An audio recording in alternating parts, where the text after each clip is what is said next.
রাতে ঘন ঘন প্রস্রাব হওয়া, এই সমস্যা নিয়ে প্রায়ই আমাদের কাছে রোগীরা আসে। এই তো সেদিনও আসলো এরকম রোগী যে রাতে তার 10 বার 15 বার প্রস্রাব হচ্ছে। তো এটা কিন্তু আসলে মানুষের যে স্বাভাবিক ঘুম, সে 6 থেকে 8 ঘন্টা ভালোভাবে ঘুমাবে, এটা কিন্তু খুব বিরক্তিকর। এবং তার হচ্ছে দেখা গেল দিনের বেলা তার ড্রাউজি এবং ভার্টের কারণে অনেক সময় দেখা গেল তার হেড ইঞ্জুরি রিস্ক থাকে এবং তার অ্যাক্সিডেন্ট ইঞ্জুরি রিস্ক থাকে এবং তার কাজকর্ম হ্যাম্পার হয়। তো 50 বয়সের ক্ষেত্রে এসব পুরুষ যদি আসে, অবশ্যই আমাদের মাথায় রাখতে হবে তার প্রোস্টেটের সমস্যা কিনা। আর প্রোস্টেটের সমস্যাগুলো দেখা যায় যে এক্ষেত্রে নকচুরিয়া যাকে বলি আমরা, অর্থাৎ রাতে ঘন ঘন প্রস্রাব, এটা খুবই কমন একটা উপসর্গ। এই সমস্যার সাথে সাথে দেখা যায় যে অনেক সময় তারা বিছনা ভিজিয়েও ফেলে, অর্থাৎ বাথরুমে যাওয়ার আগেই প্রস্রাব করে ফেলে, যাকে বলি নকচাইন অ্যানুরেসিস।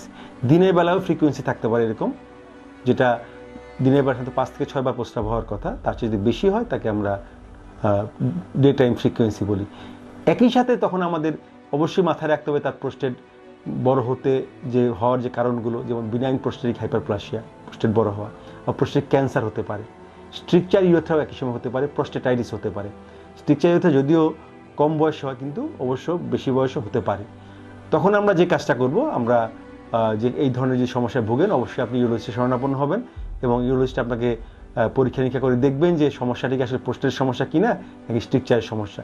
এবং প্রোস্টেটের ক্ষেত্রে আরও অন্যান্য সমস্যা, যেমন তার প্রস্রাব চিকন নালে হয় কিনা, এবং প্রস্রাব শুরু করে দেরি হয় কিনা, তার প্রস্রাব করার পরে কিছু প্রস্রাব ঝরে পড়ে কিনা, প্রস্রাব বন্ধ হওয়ার উপক্রম কখনো হয়েছিল কিনা, আবার তার বারবার প্রস্রাবের সাথে সাথে প্রস্রাব শুরু করার আগেই প্রস্রাবের জন্য বেগ হলেই প্রস্রাব ঝরা, কিংবা প্রস্রাব করার জন্য খুব অস্থিরতা যেটা বলি আমরা, এইগুলোও তার দেখতে হবে। এবং স্বাস্থ্য প্রস্রাব জ্বালা পোড়া থাকতে পারে, প্রস্রাব ইনফেকশনের ফিচার থাকতে পারে। এবং দীর্ঘ সময় এই সমস্যাগুলো যদি থাকে, তখন দেখা যায় যে মূত্রথলিতে কিছু চেঞ্জ হয়, যে মূত্রথলির ভিতরে অনেক গর্ত তৈরি হয়, মূত্রথলিটা অকেজো হয়ে যেতে পারে একটা পর্যায়ে, অর্থাৎ তার কর্মক্ষমতা হ্রাস পেতে পারে। কিডনি এবং কিডনি নালি ফুলে যেতে পারে, যাকে বলে হাইড্রোইউটেনোফিস হতে পারে। ইভেন পেশেন্ট রেনাল ফেলিউর নিয়েও আসে।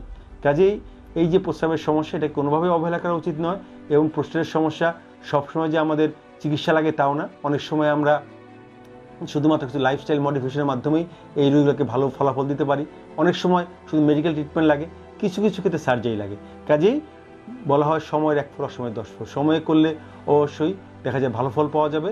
এবং early diagnosis is the key to success in case of prostatic cancer.